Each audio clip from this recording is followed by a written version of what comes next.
I'm a OG boy. Know that they ride or die. I keep boys by my side. Know that they ride or die. I keep boys by my side. OG boy. Day we hustle, but the night we OG boy. Know that they ride or die. I'm a OG boy. Hey, ladies. Hey, fellas. What's going on today? I hope all is well. I want to talk to you about the dating apps, you guys, and meeting people online. One thing that I've learned, and there have been many discussions, and I've heard people talk about it, you can pretend to be whoever you want to be online. You can be a doctor or anything like that. You can pretend to be the sweetest, loving, and most kindest person in the world online until you actually meet the person and you don't know what they're going to do. So my suggestion is do it the old-fashioned way, you guys, and meet people face to face in person in the open space, during the daytime, because that way you'll be safer. With this online stuff, there's been so many murders, so many R words, so many assaults that have happened, so many robberies. There have been so many things that have happened to men and women and children alike. You get what I'm saying? So my thing is this. I wish you guys would take heed to the warnings that have been given to you guys about these online sites, where you have people that don't have the right mindset, people that are criminal minded, people that are just evil. They use these sites to meet people and to hurt people. So I'm begging you guys to, if you know anybody, please, let them hear the story. Stop using these sites. Stop telling people what you're doing. Stop reporting everything that you're doing on these sites. Stop giving people information. Stop posting when you're going somewhere. Stop posting what restaurant you went to. Stop posting all this stuff, because you're giving up too much. Your life is no longer private because you are giving up way too much information about yourself. And this is the information that predators need. They need to know. They need to make you vulnerable, so when they're ready to strike, they will know how to strike. So let me read this story that I got, okay? And it's not called, Illinois man strangled and smothered nursing student after meeting her online. This is what the prosecutor said. And he probably don't even care because he's probably a violent repeat offender. So I don't know who Richard Chavez, an Illinois man, is the person responsible for strangling and smothering a nursing student found dead in her car, prosecutors said Saturday. Yes, his name is Richard Chavez, 24, appeared in court on a charge of murder in the first degree for allegedly killing Charisma. Charisma, 20 years old, according to the Chicago Sun-Times. I don't like messing up people's name. That's why I leave it alone if I don't know it. I don't like messing up names, so that's why I leave a lot of stuff alone. If I can't pronounce it, I'll try, but then I don't want to keep fooling with it. Prosecutors cite cell phone evidence showing that the victim apparently contacted her murderer and was at his home. Surveillance footage showed Chavez abandoning the car where she was later found deceased in Chicago, they said. Charisma had worked two jobs to enroll into Triton College after taking a year off amid the COVID-19 pandemic. Her family said, according to WFLD, she had been studying to become a nurse.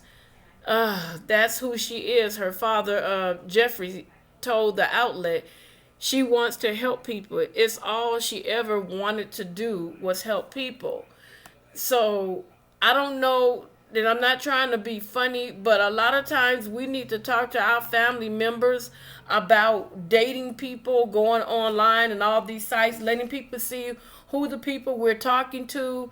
Maybe have somebody follow you and tell you to see what the person's about.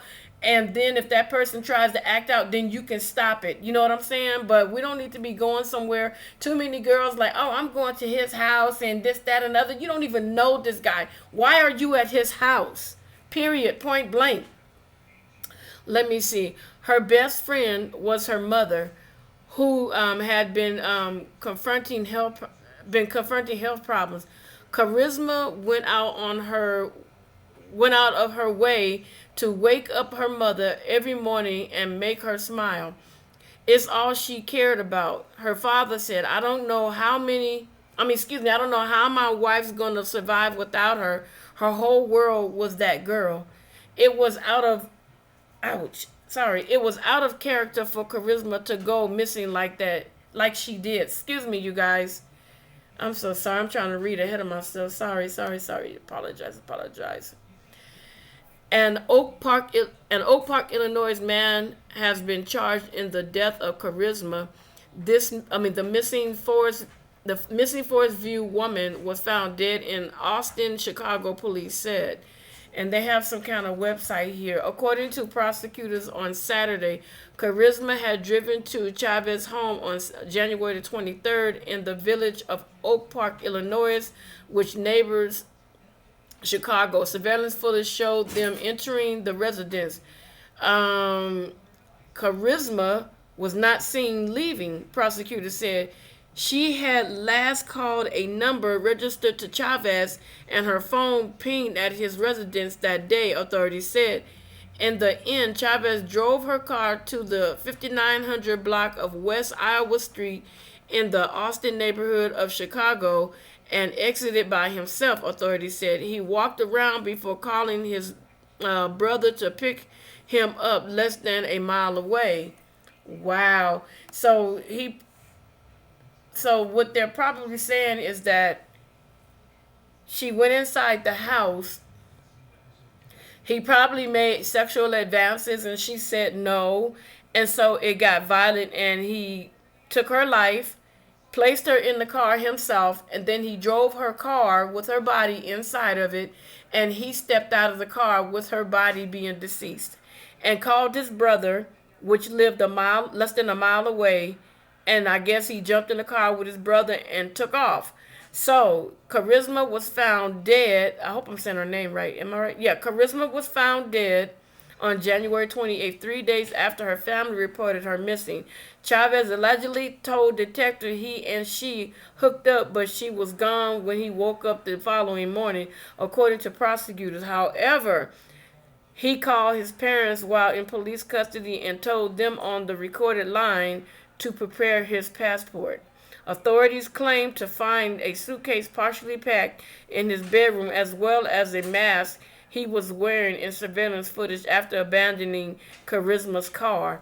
So this guy, this is another story that I heard about when it came to that. There's a guy, I don't remember what state he was in, but he actually murdered his girlfriend because she broke up with him and she didn't want to be with him. He shot her like 20 times, and then he went home.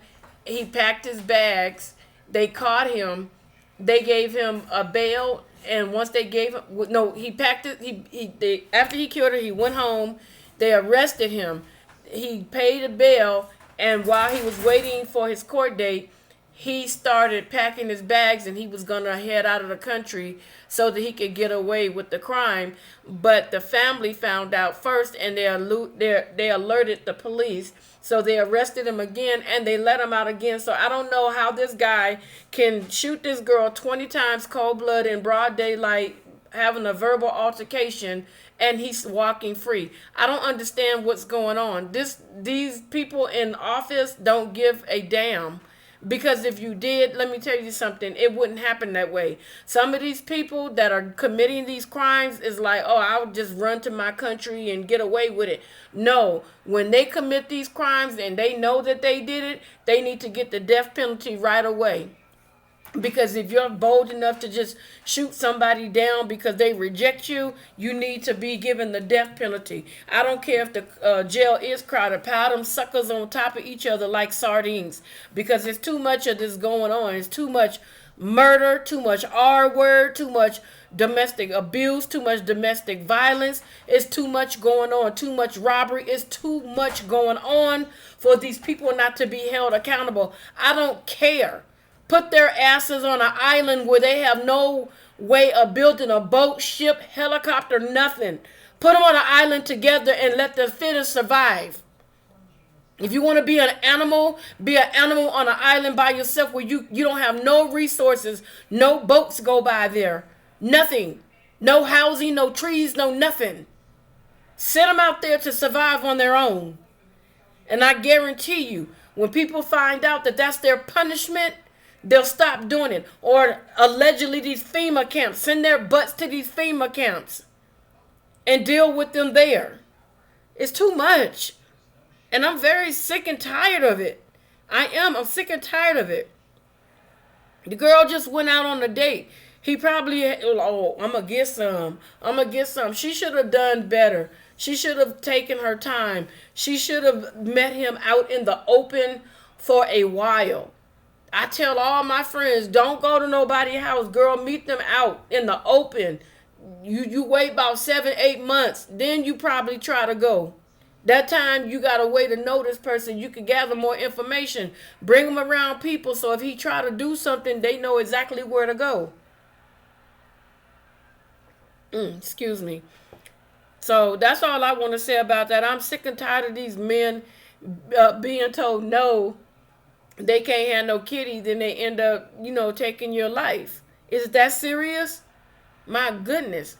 So you guys, let me know what you think about this story. Don't forget to put your comments below. Don't forget to hit that like button, post notification bell. Don't forget to subscribe to the channel, you guys. I appreciate it. Thank you so very much. Talk to you later. Bye.